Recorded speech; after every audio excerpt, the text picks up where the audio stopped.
education for the home must not be taken for granted. Saan po nanggagaling yung iyong pagmamahal sa komunidad, sa bansa, sa bayan, sa mga estudyante? Sa kalooban ng isang tao. Why did you decide not to marry? I did not decide, God decided that.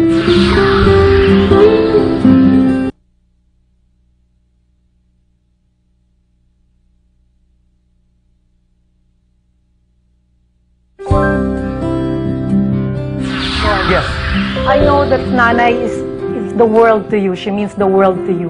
But also, gusto kong i-honor naman natin ang iyong mga mentors. First, yung iyong mentor na si Tita Conching Sunico. You will love her till forever. And I'd like to welcome another venerable mentor of yours, Senator Elena Benitez.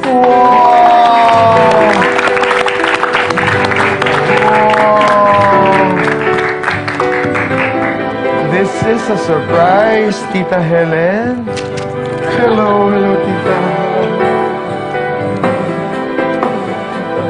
Hello, Tita. It's my birthday. You have to tell me something.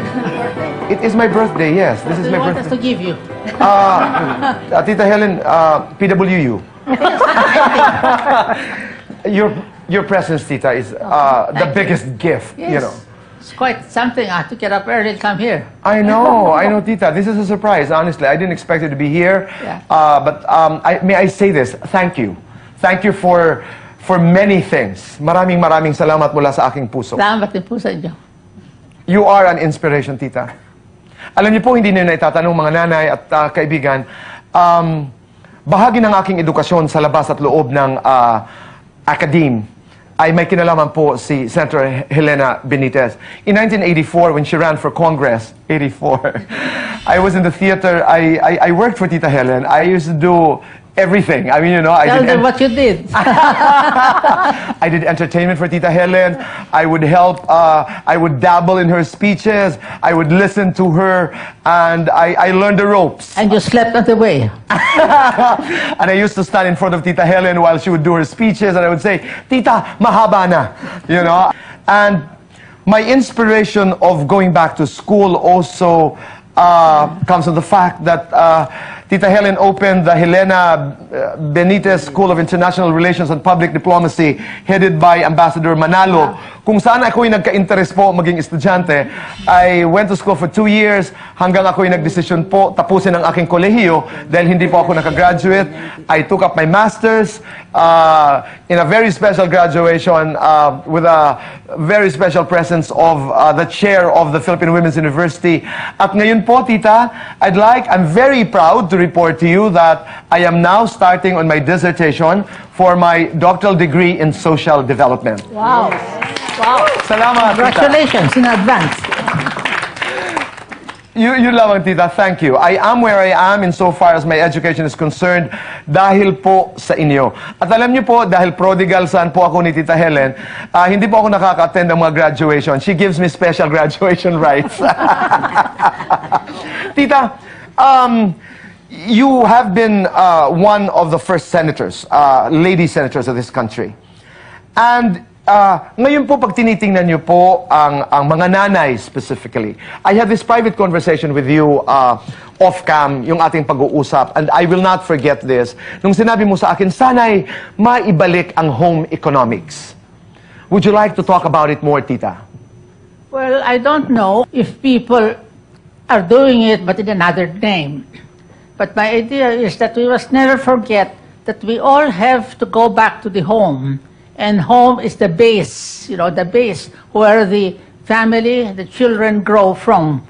And if you don't have a good home, it's not very easy to grow well-developed children. Education for the home must not be taken for granted. It must be a must, M-U-S-T. Because home is where the core is. And a strong part of this core, Tita, is a mother's love for the child. Sa aming pag-aaral halimbawa sa social development, sabi nga natin ay hindi pwede magkaroon ng development in any form. Hindi pwede magkaroon ng perspective transformation, transformative change kung wala yung core na yun. And a large part of that core is maternal love. Tita, what do you want to say about it? Well, I agree with you 101%. And we must therefore give a base for that maternal love to increase, and you need a home. Right. One home at a time as you build a nation. I remember you talk about this in the context of nation building, for example, Tita. With whoever you have become, saan niyo po ina-attribute this whole persona, this whole self, you're bigger than life, Tita Helen. Saan po nang gagaling yung pagmamahal sa komunidad, sa bansa, sa bayan, sa mga estudyante? Where is this coming from? And can we replicate this? Ang gagaling sa kalooban ng isang tao. Ngayon, yung taong yon is made by the mother and the father and the home where the child grew. That's very important. Because I think a child that grew up alone does not get that same quality. Right. There must be a father and a mother that has L-O-V-E. Love. Love for the child. And the child gets that. And that's not taught in lessons. That's caught. And once caught, it's there. And when caught, it's then transferred. And that's what is transferring now from one person to another with great loving care. Tita, you have been a mother to many of us. You've been a mother to every single student of PWU. You have been a mother to so many people in this whole country. What is your message as we celebrate my birthday here on The Bottom Line to all mothers of this country? What would you want to say?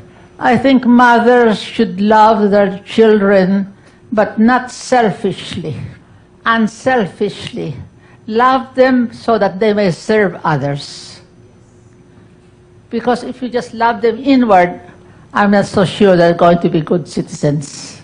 I'm not so sure that we're going to be peaceful, because they'll be selfish individuals. Wow.